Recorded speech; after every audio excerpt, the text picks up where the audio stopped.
Hello and welcome to Criminology, Criminal Justice Studies. This video that I am creating today is on your final project. This is going to be a generic video that can be used by any of the professors within the Criminology, Criminal Justice Studies program. And what I'm going to do today is I'm going to go through and I'm going to talk to you about the final project. And the final project is set up and it's going to be assigned or graded differently from professor to professor to professor. But in any paper, whether you're writing it for Criminology, Criminal Justice Studies, or you're writing it for your English professor or the history department or political science or whatever, every paper, as you're writing a paper for the University of Texas Permian Basin, you need to have 4 parts, 4 areas that you need to work on. Granted, we'll get to the parts of a paper in a minute, but these are the 4 different activities that you as a student need to complete in order to complete a successful research paper. The first one is a discussion forum. Some professors are going to have a discussion forum. They're going to have you send an email. They're going to do something in the realm of focusing your ideas, focusing your thoughts onto what your research project is going to be on. So this is it's a proposal statement, or a research proposal is the technical term. And what you're going to do with this, whether it's in an email to the professor or through a discussion forum in Canvas, or if it's open face-to-face discussion, what you're going to need to do is identify your topic and the topic that you want to study, what you're going to study, why is it important to study this topic, why is this topic important to you, and why should the world know about it, and why should I or any of the other professors, why should we be interested in your topic? This proposal is a couple paragraphs long. Like I said, it's either done through an email, it's done in a face-to-face discussion, it's done through a discussion on Canvas. Sometimes it's graded, sometimes it's not. But what this assignment, what this activity does, is it helps you identify what you want to research about. And at this point, I want to give you a recommendation. And don't research what I want, or don't research what your professor wants. Research your passions. What are you excited to learn about? What are you excited to share your knowledge, the knowledge that you gain through this research project? So basically, it's scanning for a problem. It's identifying a problem and saying, hey, I want to research this phenomenon within society. The second part, granted, and this is interchangeable, the annotated bibliography, the outline, some will put the outline first, some will put the annotated bibliography first, and then the other will be third, well, second and third. The annotated bibliography identifies your sources. Okay, it must be done in APA format, and let me see if I can find one here for you. But the annotated bibliography in APA format identifies and it cites the sources that you're going to be using in your paper. And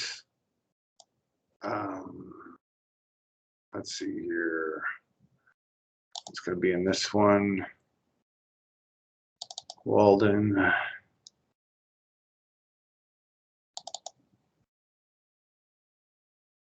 All right. Hold on. Do it this way. I'll put in a search. All right. So let me share my screen with you. An annotated bibliography. This one is an annotated bibliography that I wrote for my dissertation. You don't have to write one 33 pages long, but most professors are going to require you to provide anywhere from 4 to 12 sources. And you'll need to identify these sources. So as you can see here, my first source, and the sources are supposed to be in alphabetical order. And so this first one is written by Anderson, Dyson, and Brooks. It's titled Preventing Hate Crimes and Profiling Hate Crime Offenders. It was in the Western Journal of Black Studies. And then it's volume 26, edition 3. So it was the third edition of the 26th volume. And it starts on page 140. In fact, I think this whole article was just on page 140. But they broke down, and what you do after you identify it, you write no more than 200 words, about a page, of how a summary of the article. And so, like it reads here, this article, Anderson, Dawson, and Brooks, is broken into 4 parts. Part 1 addresses hate crimes. Part 2 addresses theories of the spread of hate crimes. The part 3 argues the general profile of hate crime offenders and identifying your typical hate crime offender. Part 4 discusses prevention strategies and ways to reduce hate crimes. And then the next one in alphabetical order. So you provide a summary. And personally, what I have you do is, after you've provided the summary, this is the proper annotated bibliography, where you just summarize this article and you identify the important parts within the article. If you're writing the annotated bibliography, for me, I want you to add a section identifying how this article actually influences your research and influences what you're going to say to me. So you have all of this put together. And then you turn it in through Canvas or however. If your professor isn't requiring you to do this, it's still an important idea and a good idea that you provide or create for yourself an annotated bibliography. I suggest that you have a running annotated bibliography. For every article that you read, every book that you read, you put it in your own annotated bibliography. As you notice, that annotated bibliography was 33 pages long. My annotated bibliographies are subject-based.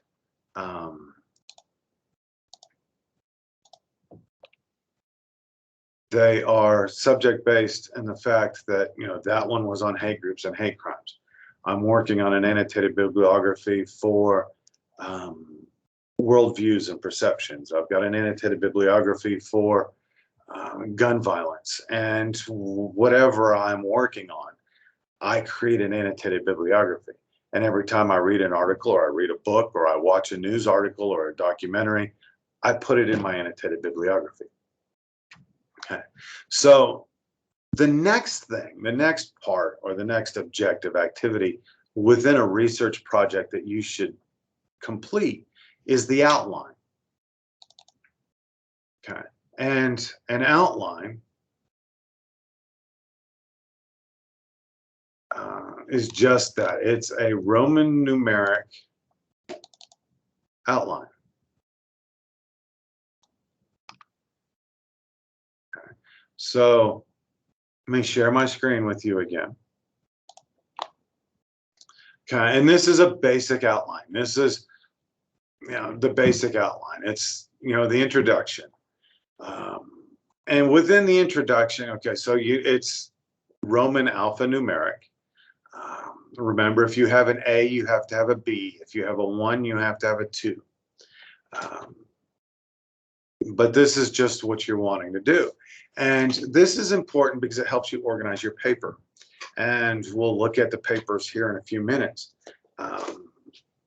But it's important that you see this, and this helps you organize your thoughts. You can turn around and use this outline as your headings and your subheadings within the paper, and we'll show you how to do that here in a little while within this presentation. Okay, so you have an introduction, you have a conclusion, you have to have at least 3 paragraphs. Most papers, if you're writing a paper for me at the undergraduate level, it's 5 to 7 pages long, not counting the cover page, the reference page, or the abstract. So the cover page, the abstract, 5 to 7 pages of text, then your reference list. Not your annotated bibliography, just the references. And again, we'll cover those shortly. So you can turn around and use these in your paper, but this outline helps you organize your thoughts and ideas. Again, it's always good to create and build an outline. So this way it helps you and it keeps you from going on rabbit trails and running all over the place and becoming redundant in what you're trying to teach. Okay, so this is the outline, or the type of outline that the professors are looking for if they're going to grade you. It's just a basic organizational skill. Okay, so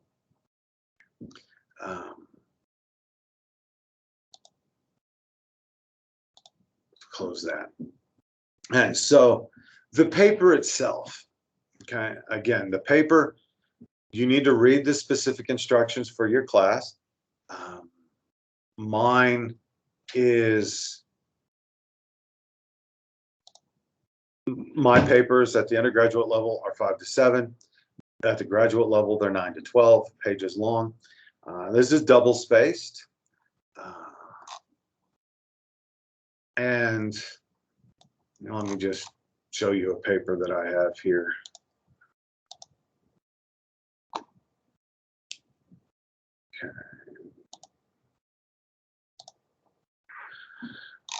Okay, so this one does not have an abstract. It was not required, and it was actually, this paper was required to be between 3 and 5. It was like a weekly essay. It's not a real major project. Let me find a major project for you.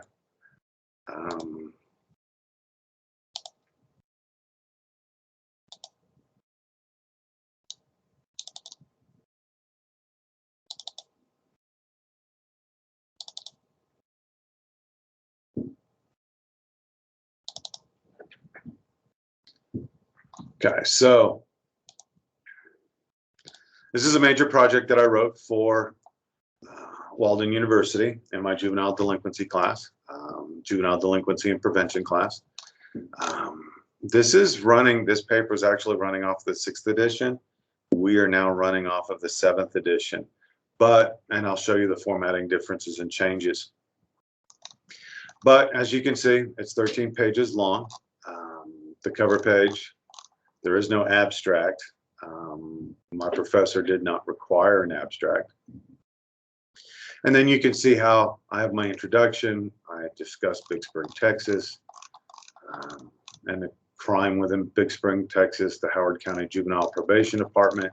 I discussed the Juvenile Probation Department, the theories on delinquency, the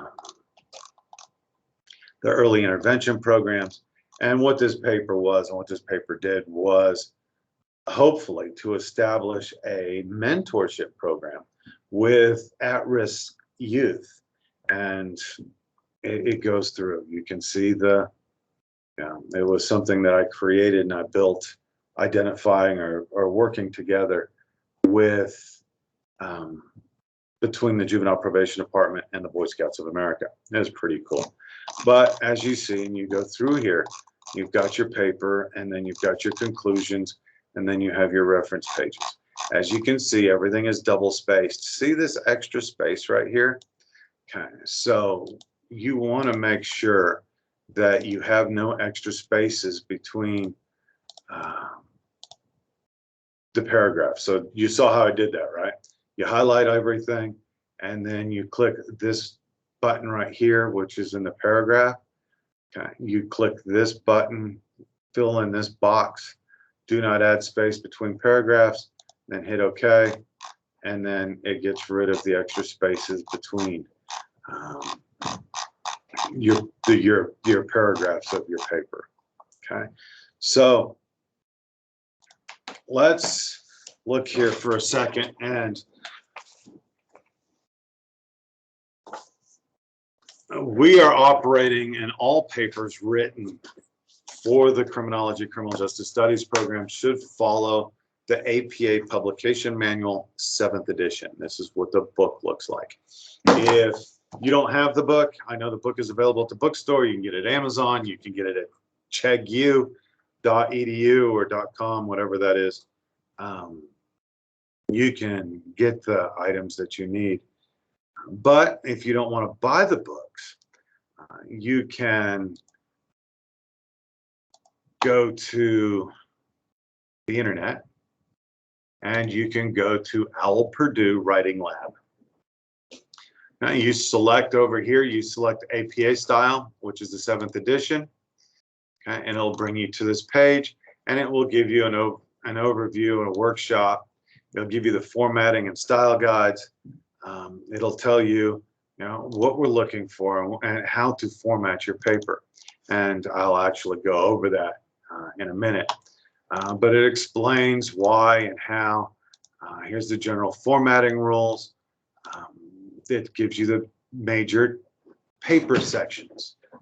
And as I said, the major paper sections for an APA paper is the title page, the abstract, the main body, or the 5 to 7 pages, or however long your professor wants, of text, and then your reference page.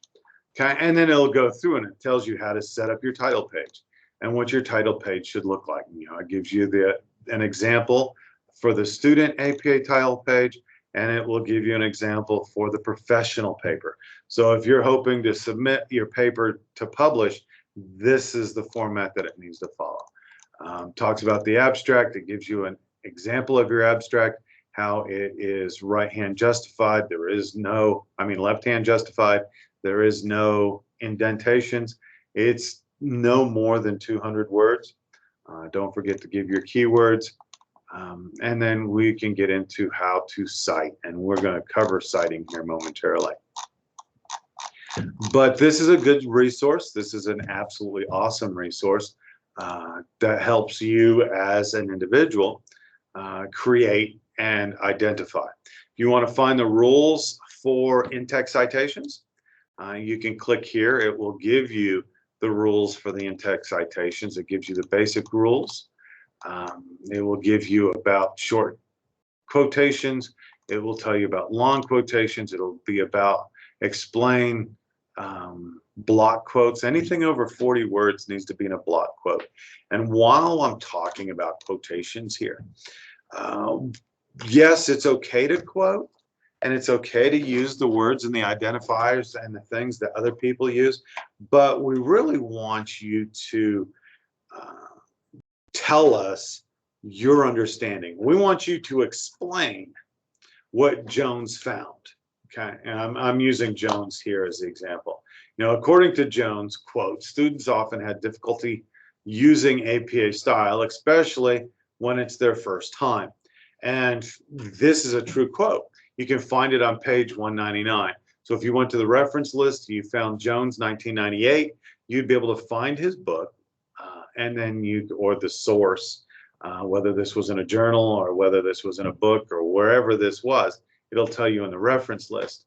And then you go to page 99 and you can find this direct quote. If you are giving a direct quote, make sure that you put your quotation marks. You have to include your page number.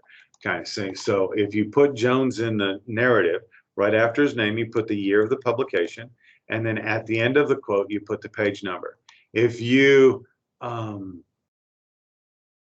don't specifically identify Jones, and you're using a direct quote, then your in-text citation should be Jones, 1998, page 199. If you're not using a quote, you don't need to put the page number there.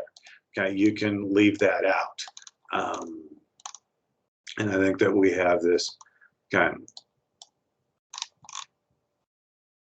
We're just working on in-text citations right now for quotes.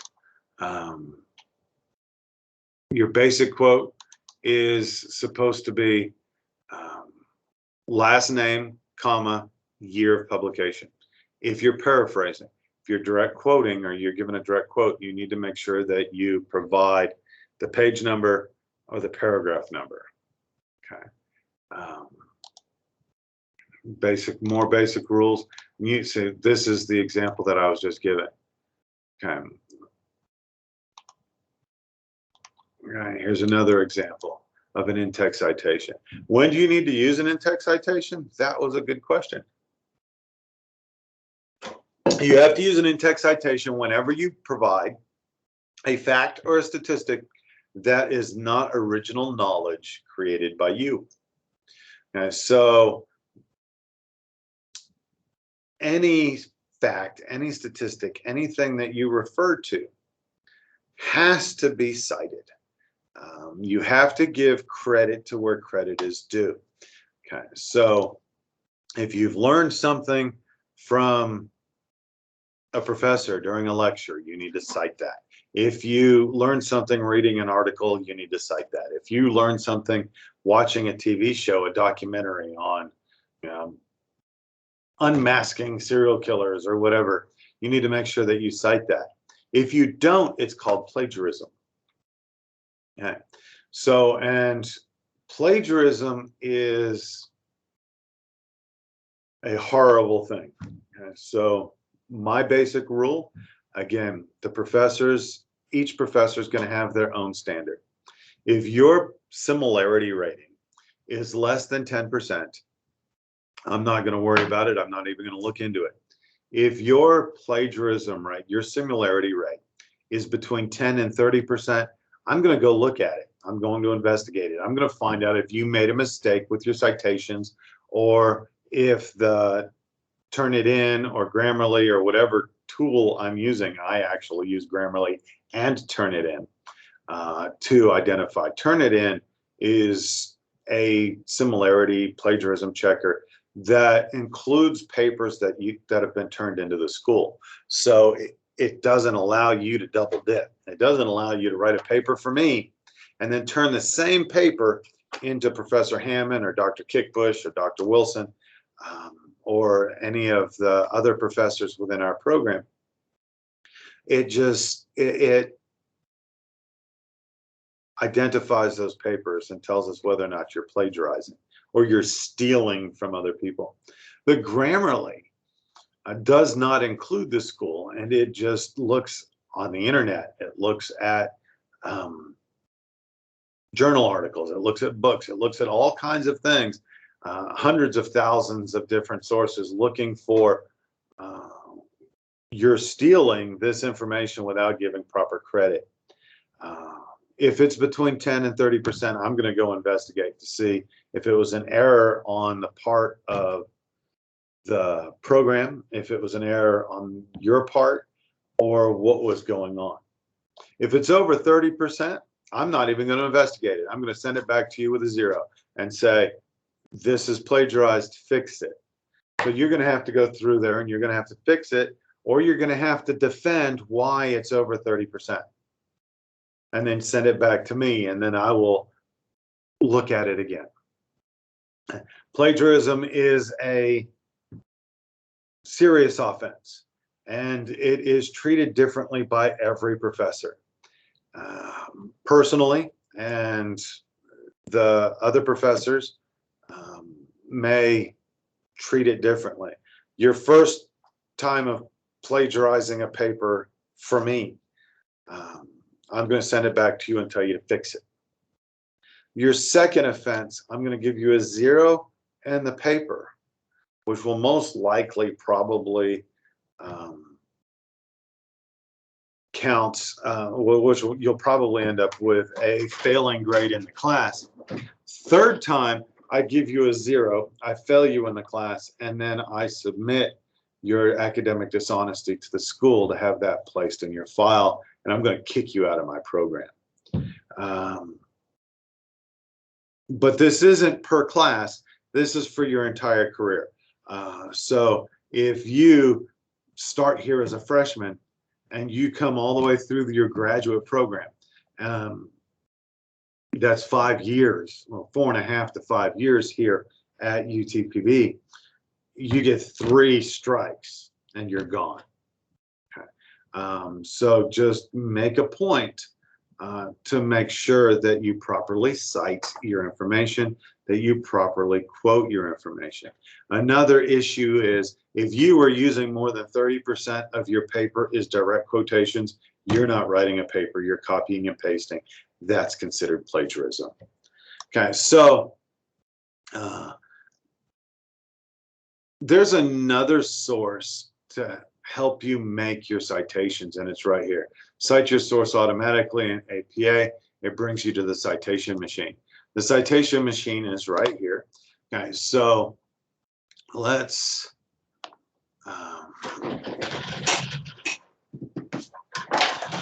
we'll use my book, or we can use this book. Let's use this book. Okay, so we want to cite a book.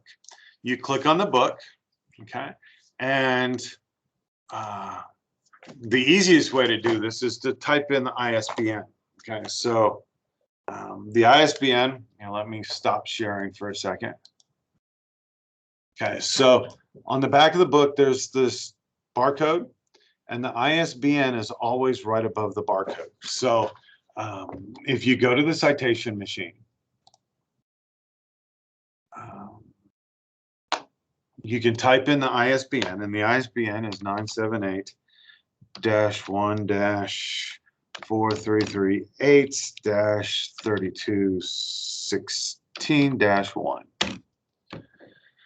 And then you hit enter, and it brings up the book. Okay, well, this is the publication manual. Okay, it was published in 2020. This is the book I want to cite. Okay, it's going to come down, and what they have is the title of the book publisher, and the year of publication. Okay, and then you hit continue. Okay, and what's going to happen is sometimes, this, you can get this for free, but it has you watch advertising. You have to watch an advertisement every 24 hours. Okay, so who's the author of this? There is no actual author, but it is a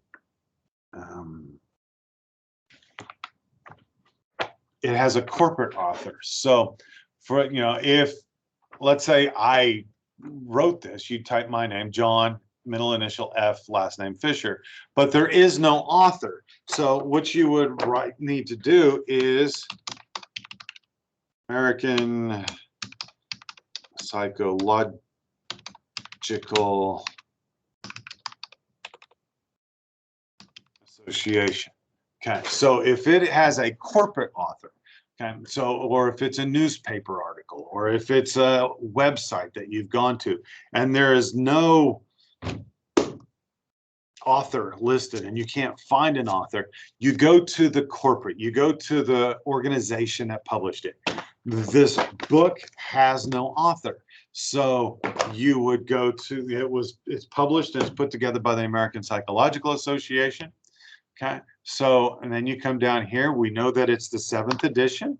So all of this other information, you have to make sure that you fill it out. Okay, so this is not a volume, it's just the 7th edition. There is no series. So you fill out all of this information that you can find. And then you hit complete citation. Okay, so you've got the American Psychological Association, it's right there. If you put your mouse over it, it will give you the citation so that you can add it to your reference page, or you can copy the in-text citation, and it will come up, and it will, for the in-text citation, you're required to add the author and the year. Okay, so if you're doing a direct quote, you would identify that, you would put P for page or PP for paragraph, and then we'll go 147. Okay. Copy. Okay. So then you can bring this over to your paper. Okay. And then you can just, okay, this is where I've used this source. You can right click and then you paste it and it puts it up properly. Okay. So, or you can go back to the website. Okay. We've copied it. We want to copy the citation. So we've copied the citation. Okay. You go back to your paper. You go to the reference pages. Okay, and it was the American Psychological Association. So the American Psychological Association is going to go here. It is in your reference list should be in alphabetical order, but there, presto changeo, it is there.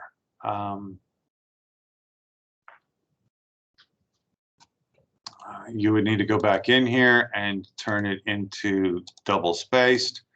And now it's perfect. See? And you can do this. Or one of the cool things about Citation Machine is that it will keep your references here.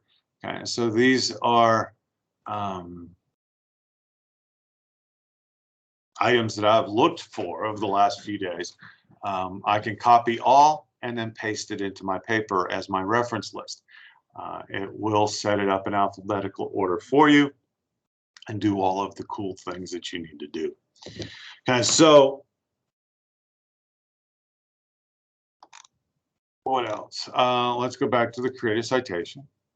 Okay, so let's say, for example, we are wanting, we'll use this website. Okay, so we want to cite a website. Okay, actually, we're going to go to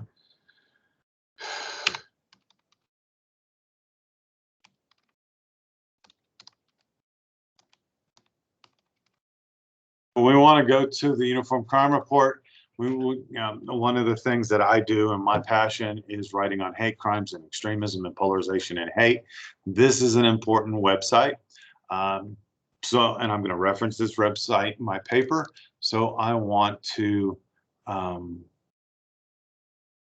copy the website, and then I'll go back into the citation machine. We're going to cite a website. We're going to paste it.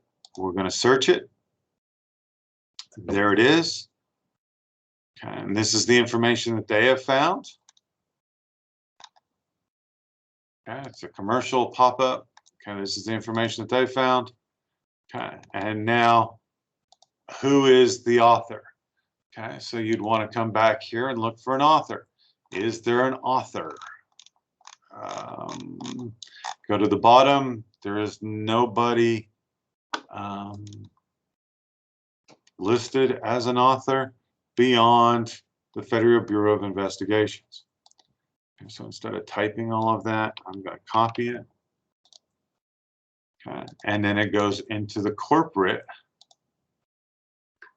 Okay, you want to make sure that this is case sensitive. So instead of it all being capital letters, Federal Bureau of Investigations with the FBI capitalized, everything else is none. Okay, so the FBI is the website title. Website title is not FBI. Website title is hate crime statistics.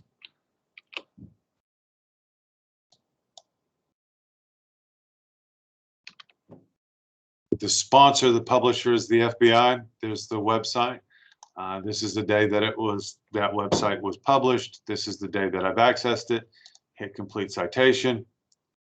And there it is, Federal Bureau of Investigations. Okay, so that's how you work and build that. Make sure you fill out every block that you can, because as I go through and I check your reference list, I might go verify and if you're missing something that I'm looking for, I'm going to go back. And again, to make sure that you have everything in there, use your book. And it will give you and tell you all of the information that needs to be done, needs to be established. So the formatting of your paper itself. Let's go to, first thing you want to do, if you want, there's a couple ways to do this. As you're first getting started, as you're first working on establishing or creating or working or building a APA formatted paper, you would open up a new document. Okay, so you open up Word. Okay, and up here you have a search bar, and what you can search here is templates. So you want to look for an APA 7th edition paper. Okay, well, they didn't have a 7th edition paper, so, and Word is not updated yet. They do have the 6th edition. Okay. If you just put APA up there, you're going to get several different or 3 different papers. Go ahead and create the 6th edition. There's not a whole lot of difference except for the running heads. Okay, so as you sit here, it gives you blocks, okay, to where you can fill in all of this information. Okay, so to get to the header, you double click, and remember, if it is a student paper that you're turning into us, this is blank, so you would just delete that. Okay, if it's a professional paper that you're hoping to get published, you would type in no more than 50 characters, the title of your paper. So we go extremism, polarization,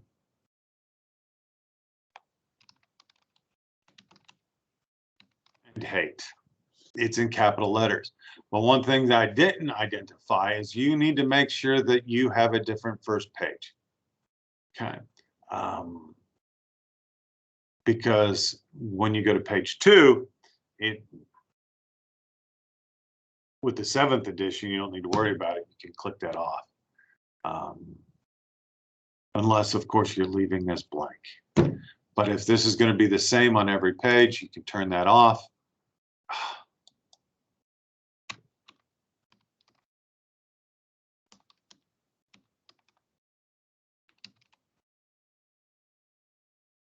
And then every page is going to be the same. See, that counts the pages for you, counts the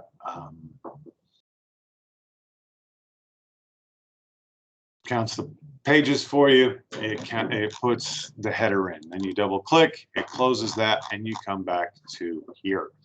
Okay, so if you remember,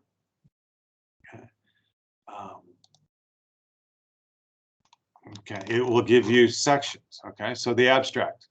Okay, you can click here, and then you type your abstract. I would save your abstract for last, because the abstract is a brief summary of what the paper is going, what you're going to learn from the paper. Kind of like the annotation of the annotated bibliography, you're going to give your own annotation within the abstract. The abstract, like it says there, between 150 and 250 words. Aim for around 200, you'll be fine. A summary of the paper, the problem statement, the brief mentions of the methodology, and any results and discussion that you have. A brief summary of that. Save it for last, because you don't know where your research is going to lead you. Make sure that, and then you can click here and you can type in your keywords. So, extremism,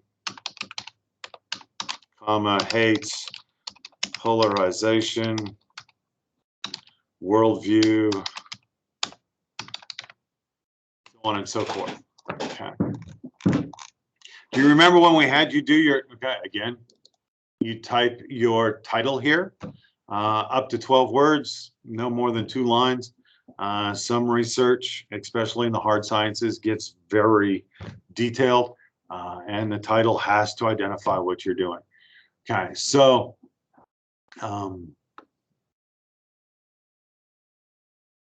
This is just an instruction. Okay. You would just delete that. Heading 1, introduction. Remember when you did your outline? Let me see, is the outline still here? No, I deleted the outline. So let's open this.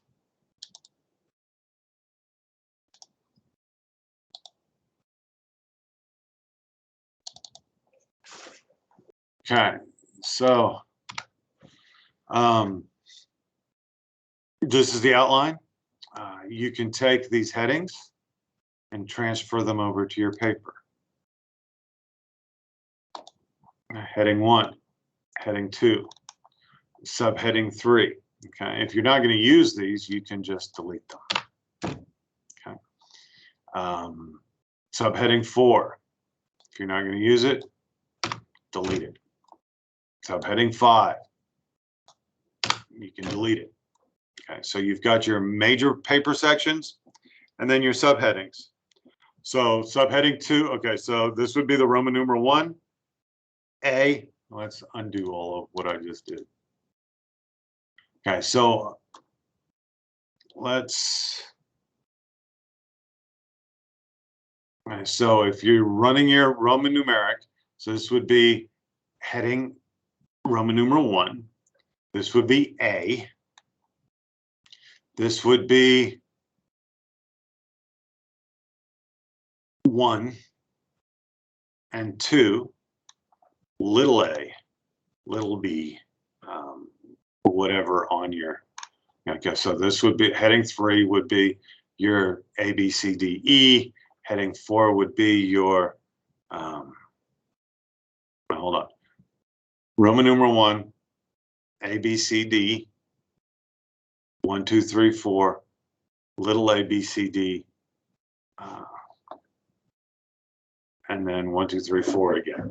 Okay, so it gives you instructions and how you work this. So the first 2 heading lines get their own paragraph, as shown here. Headings 3, 4, and 5 are run-in headings used at the beginning of the paragraph.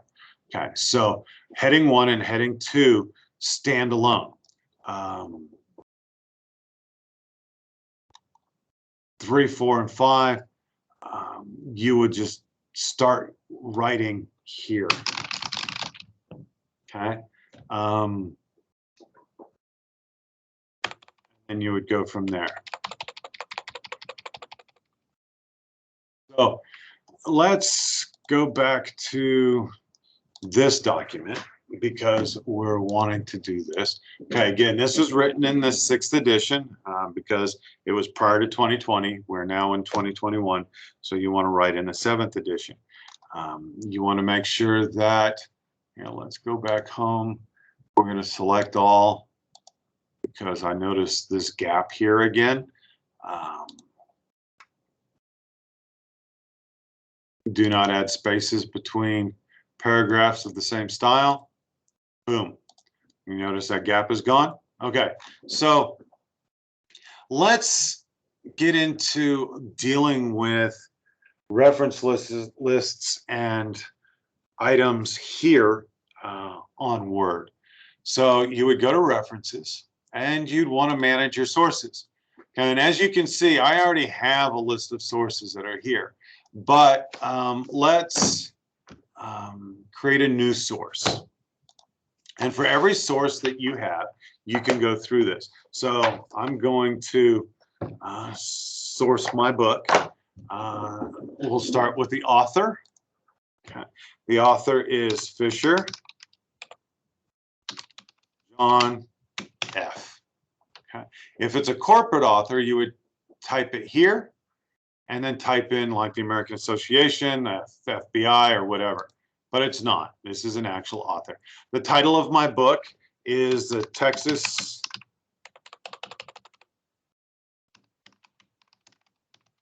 Sheriff Perceptions of the Militia Movement. Okay. It was published in 2016.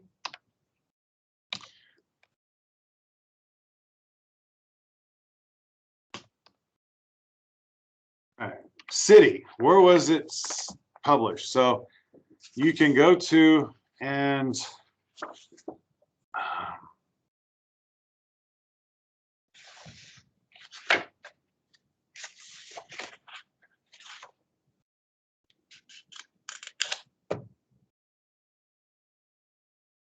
this one just says Walden University, but we'll get to that. Okay, so Walden University is in Minneapolis, Minnesota.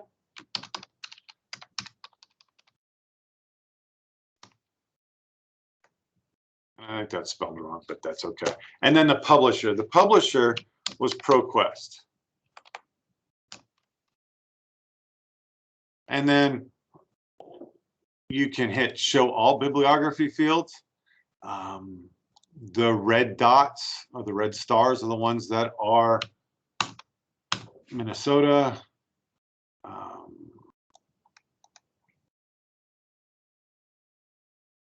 Any of this information that you have, if you're just running a section or an edition, you can write that. If it's a website or you have a DOI, and we can do that here in a minute. Okay. Once you fill out all the information that you can fill out, all of the information that you can identify, you hit OK. Okay. And then it's over here. Do you notice this list right here? Okay. This allows you to identify those sources that are that have been used and cited, and they're in the paper. Okay, so let's close this. Okay, so now as you're going through here and you're reading all of this information, this little itty bitty paper. Okay, let's go to the references. Okay, you see the references that I have there? Okay, so what we want to do is, because I just added a citation to it, so we want to update the citations, and boom, it builds it for you automatically. Okay, so now let's go back up to manage sources. I still don't have a check mark, which means I haven't used this particular paper. And anything you put in your list of sources, in your reference list, you have to cite somewhere in the paper. Okay, so let's find, we'll put it right here. Okay, so I've taken this information, this sentence, I got this information, I got this fact from this book. Okay, so I can come back up here and I can insert a citation. And I look through here, and this is the citation I want to use. I click it, presto changeo, it's there. Now, if this is a direct quote, you click on the cite, and a little box will come up, and then you want to edit the citation. Okay, you want to add pages 110 because it's a direct quote. Okay, boom. See, now all of a sudden it's changed. Okay, it makes your life a whole lot easier when you're going this way and when you're setting up. Okay, so some basic text and some basic issues with setting up your paper. Okay, so you have to have 4 major sections, right? So the first section, and I don't have an abstract here either. So after you've created your title page, you hit the enter, and then you insert a page break. Okay, then you can create your abstract. Type in your abstract, insert a page break. Okay, and then it's going to go to your text, and it's going to create a new page. Okay, so now I've got section 1, section 2, section 3. After you finish your writing, okay, you would want to set up and establish another page break. You'll create another page, and then you make sure that you bring your reference list or anything back up to the top. This will help you organize it. It'll keep it nice and neat. Okay. On the design page, you can set up the designs, but just you're using a template. If you want headings, this puts everything in single single space, more single space, the title page, the heading page. This is the document style. It's set. You can save all of the information here. Okay, layout. Under the layout, you want to click on your margins. You want to make sure that you have 1-inch margins all the way around. Orientation is always in portrait. The size is always 8.5 by 11. Okay, you don't want to do columns. We can get into columns and charts and things at another time or in my research class if necessary. The references we've already identified. We showed the references. You click in the paper. You can manage your sources. You notice I cited this paper, and now all of a sudden it's been checked. So now every source that's in my list of sources has been cited in the paper. And this is a rule. You cannot cite something inside the paper without it being in the list of sources. You cannot have something in your list of sources without citing it inside the paper. Okay. And this identifies and makes sure that that's all done. Okay. You can create a bibliography. You know, once you're done, we do references. What happened to my paper? The whole program just crashed and burned and died. I don't know how that happened. Okay, so we were on references.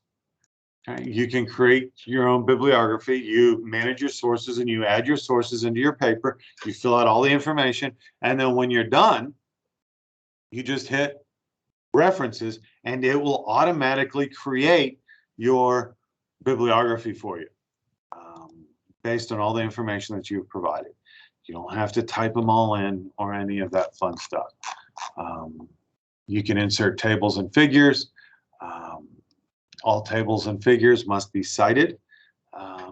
And if you use, and you need to put a caption in every table and figure. And you would insert a caption this way.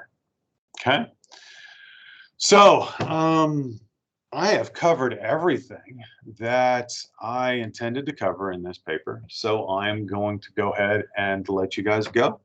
It's been my pleasure to sit in and explain to you what we expect with the papers. So if you have any other questions, don't hesitate to call me. My office number is 432-522-2355. My email address is fisher_j@utpb.edu. And I hope this presentation has been helpful for you in understanding the research paper. They should not be scary to you. You can do this. There's some simple steps. Try to paraphrase as much as possible. Use your own words. One of the things that I think is important is that you keep a research journal. Every time you learn something, as you're looking and you're reading into your research project, keep a journal about what you've learned, about the articles that you've read, about your thoughts and how things have shaped your worldview, shaped your perceptions, how, the criticisms that you have about certain things that you've read, the things that you've liked about certain things that you've read. You keep it all down in a journal. Your stumbling blocks, where are you stumbling? What's causing you stress? And, just write it all down. It's a good thing to do. It helps you organize your thoughts, and it helps you organize what you're doing as a researcher. So with that in mind, I'll see you in the forums, I'll see you in class, and I'll see you in the journals.